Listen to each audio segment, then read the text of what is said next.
Bienvenue dans l'antre du centaure. C'est ici que vous vous affronterez en duel. Répondez aux 10 questions dans le temps imparti et découvrez quel type de centaure vous êtes.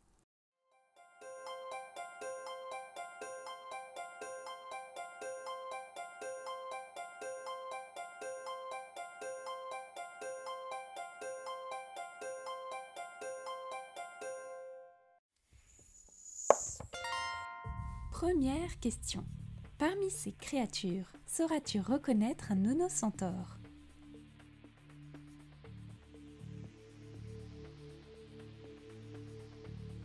Oui, le nonocentaure est une créature mi-homme, mi-âne. La réponse A était un bucentaure, la C un ichthyocentaure, tandis que la D représente le squelette d'un hippocentaure. Véritable squelette ou non, ça, c'est un mystère. Ici, le centaure te demande de trouver la créature androcéphale parmi les 4 propositions. Te souviens-tu de ce que cela signifie? Attention, c'est un petit peu plus difficile.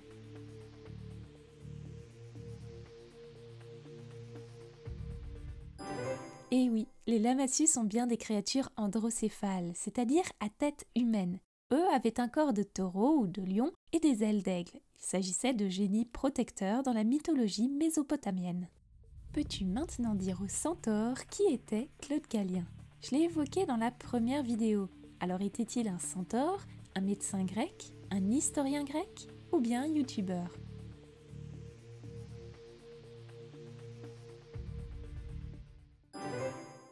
Gallien de Pergame était bien un médecin grec. Au IIe siècle, il a notamment écrit toute une analyse médicale sur le centaure pour en contester l'existence.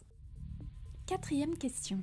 Selon Georges Dumézil, d'où viennent les centaures? D'une illusion d'optique, d'anciens rituels, de la forêt interdite ou de la mythologie grecque?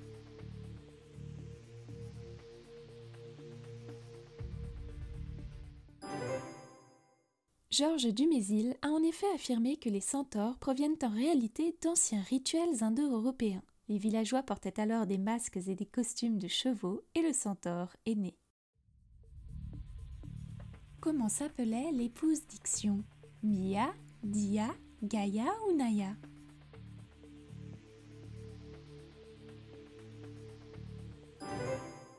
La femme d'Ixion se nommait bien Dia dans la mythologie grecque. Son époux assassina son père et fut puni par Zeus.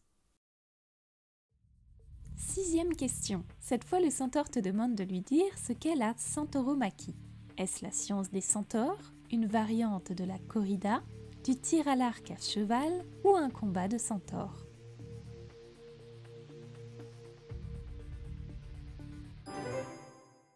Littéralement, centauromachie signifie le combat des centaures. Dans l'art antique, ce fut un thème très courant.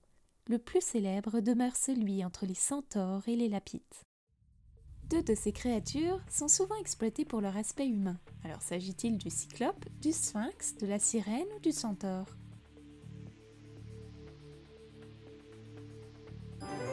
Parmi toutes les créatures hybrides, seules la sirène et le centaure deviennent réellement des personnages à part entière, parlent, ressentent des émotions et même évoluent au sein d'une famille. Mais qu'en est-il du sphinx par exemple? Avez-vous déjà vu un sphinx être exploité pour son aspect humain? Le centaure se montre nettement plus agressif avec cette 8e question. Quel était le nom du mari d'Ilonomée?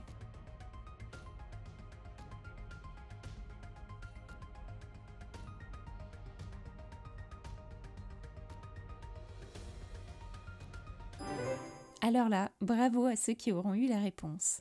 Dans la mythologie grecque, Scylla est en effet le mari de la centauresse Ilonomée, tuée lors des noces de Pirithos. Saurez-vous retrouver le mensonge du centaure? Nessos était le gardien du fleuve Hélénos. Le Sagittaire est le 9e signe du zodiaque. Chiron était le précepteur d'Asclépios. Philyra est la mère de Chiron.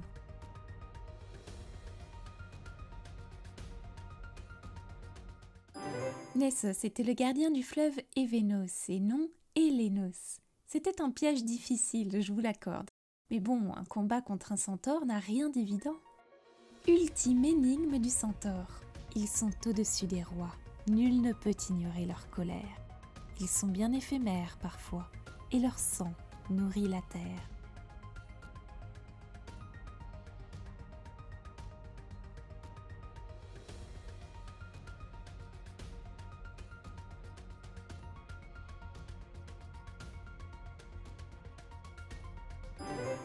Et la réponse était nuage. Ça y est, vous êtes venu à bout du combat impitoyable avec ce centaure. Mais l'avez-vous vaincu? Tiens, tu as obtenu seulement 0 à 3 réponses justes seulement? Tu es un nonocentaure, toi. Mais il y avait énormément d'informations à retenir, c'est vrai. J'espère ne pas t'avoir trop perdu, mais entre nous, as-tu réellement regardé chacune de mes 2 vidéos? Toi, tu as eu une note de 4 à 6 sur 10. Pas mal du tout. Tu rejoins les ichtyocentaures. Tu t'es bien défendu. Mais bon, ce n'est pas encore assez. N'hésite pas à revisionner les vidéos ou bien à lire les sources en description. Wow! De 7 à 9 bonnes réponses? Joli! Toi, tu es un bucentaure, pas de doute. Certaines questions demandaient d'avoir beaucoup de mémoire et certaines n'avaient pas leur réponse dans les vidéos. Alors c'était difficile. Félicitations! Je t'invite à fouiller maintenant dans les livres pour optimiser ton savoir. Alors là, impressionnant! C'est véritablement un sans faute et le centaure n'en croit même pas ses yeux, tu l'as terrassé. Toi, tu es un vrai hippocentaure. Les bestiaires n'ont plus aucun secret pour toi. Nous allons pouvoir attaquer des sujets bien plus complexes alors. Mais parviendras-tu à conserver ta place de gagnant pour toutes les autres créatures ?